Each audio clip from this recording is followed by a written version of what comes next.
Welcome back to my channel, AWash Does Sports, and right now I'm going to review match day 3 of the 2026 FIFA World Cup. I'm going to go over my predictions, how the match went, what I think this means in terms of this team going forward. Let's get into it. All right. So if you didn't watch match day 3 with the 4 games that happened, you were missing out because it was some great football, let's say that. As for my predictions, not as great. We're going to start with the first game of the day, Qatar, Switzerland. Now, I said Switzerland would win 3-0, okay? And let's just say that didn't happen. But there's a lot to take away. In this game, Mbolo was amazing. To me, he was the centralizing point of that entire offense for the Swiss. Like, he had the penalty in the 17th minute, scored it, very cool, calm, collected. But then after that, he had like 3 other plays where he was holding up balls, laying it off to other players. You know, he had some chances he should have put away. But I was really impressed by how he performed. And then, again, the 2 wingers, Vargas and Enjoy, they were both really good too. I think they just need to be a little bit more clinical and maybe sometimes make an extra pass. But they were just attacking the entire game. Now, I do want to give a huge shout out to Qatar because it wasn't just that Switzerland threw this game away. And I want to get his name right. But after giving up that penalty, Abunada, I think is his name, the goalkeeper, he stood on his head after that. He was insane. So he really kept them in that game, didn't allow another goal, obviously. And then late in that game, you know, if you let a team hang around that's not supposed to hang around, they're going to do something. So late in that game, they actually ended up scoring to tie the game. It was a beautiful header by Muhim. I'm not familiar with a lot of their names, but I am impressed at this Qatari team. They were fun. They absorbed a lot of pressure. Like, if we look at the stats here, they gave up 68% of possession. You know, they faced 26 shots, 7 on target. They only had 6 shots, but 3 on target. They were very efficient in what they were doing. They knew the game plan.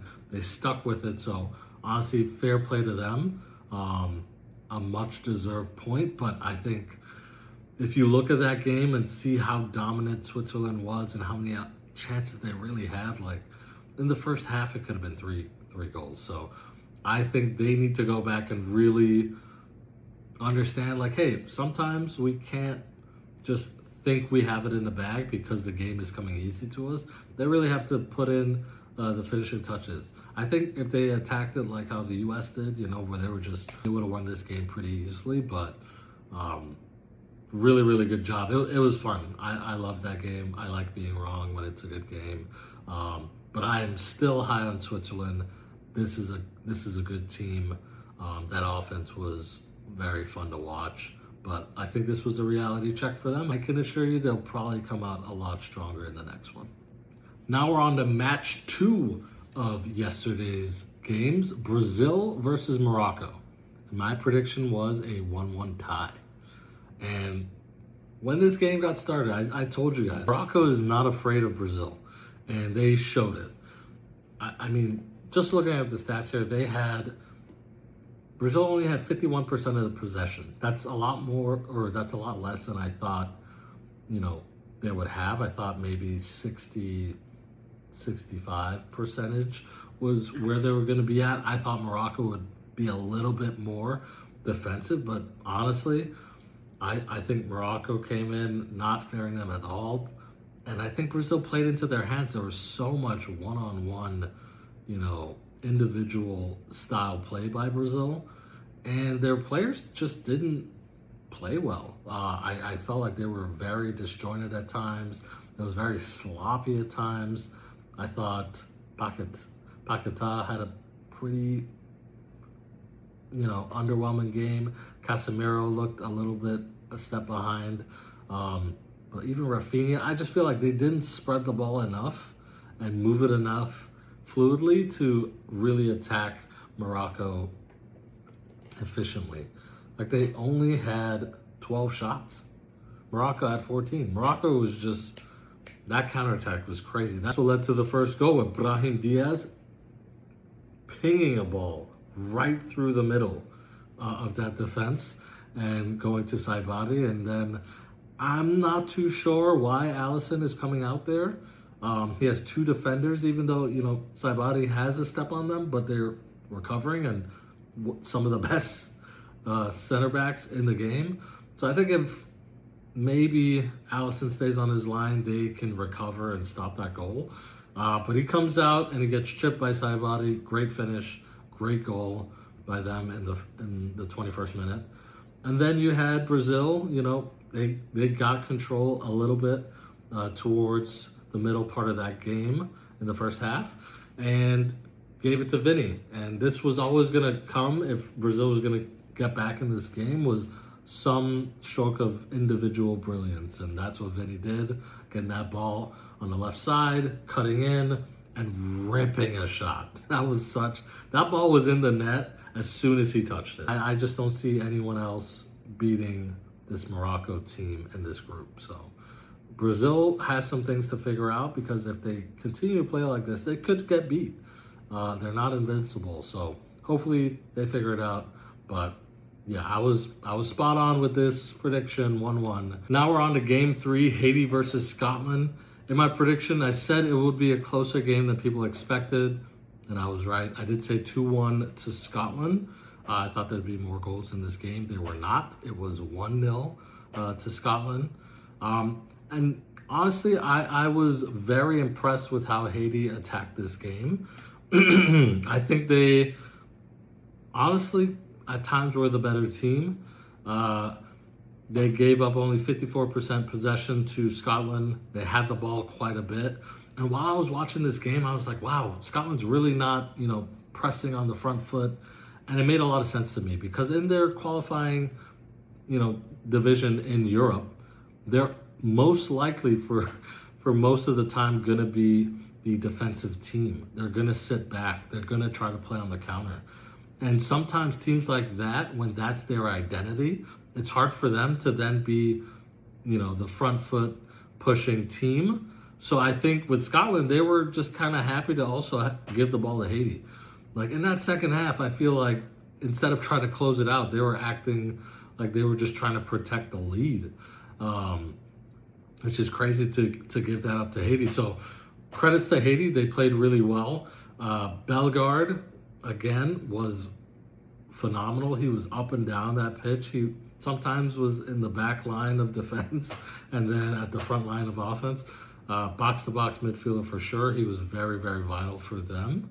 And then for Scotland, I think John McGinn. Yeah, he played a vital role. He was on a lot of the, intricate plays to set up Scotland for their chances.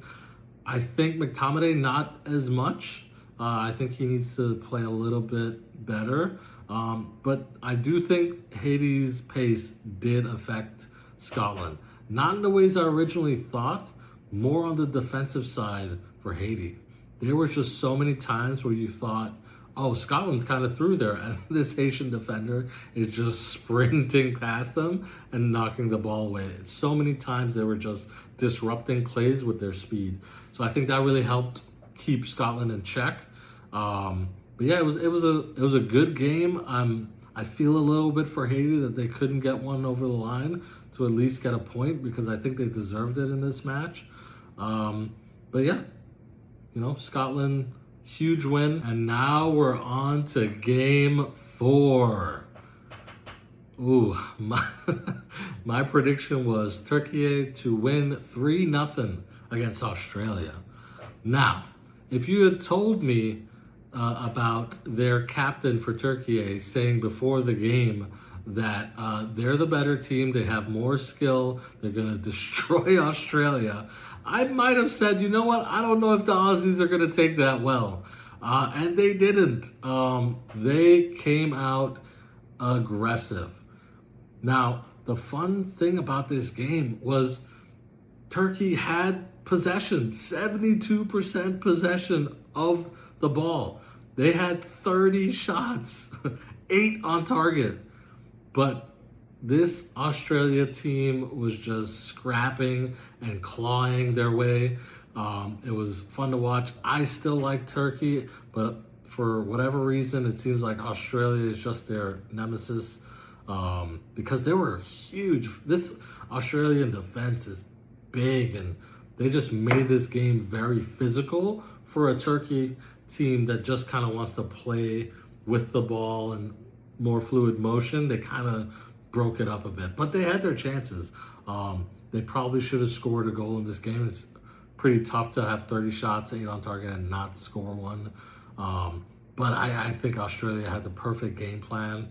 They even said on the broadcast, after both hydration breaks, they scored within the next 10 minutes. So whatever that coach was seeing on the sideline, whatever he was, interpreting to his players really worked. And my shout out for Nestori Irinkunda worked. He is fun. He took a long pass down the line, cut in against 2 defenders, and just literally passed it in. He's 20 years old. He was so calm. It was fun to watch. Another player I really like on this Australian team that I don't know too much about, but watching him, he was all over the place. Metcalf. He was great.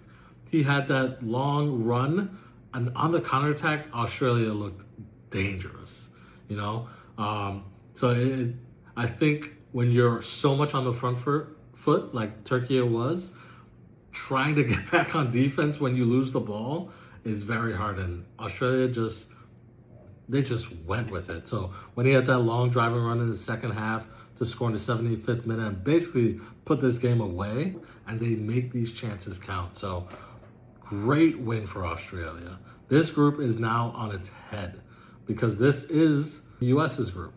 So you have US top of the group, Australia second, Turkey and Paraguay tied, Turkey in third, whatever, for goal difference. You're going to have Australia versus US next, and then Turkey versus Paraguay. So they'll obviously have to beat Paraguay, and then setting up that ending with USA Turkey. Wow. So this group is shaping up to be a lot of fun. But yeah, I was completely wrong about this prediction. 3-0 Turkey, 2-0 Australia. Well deserved.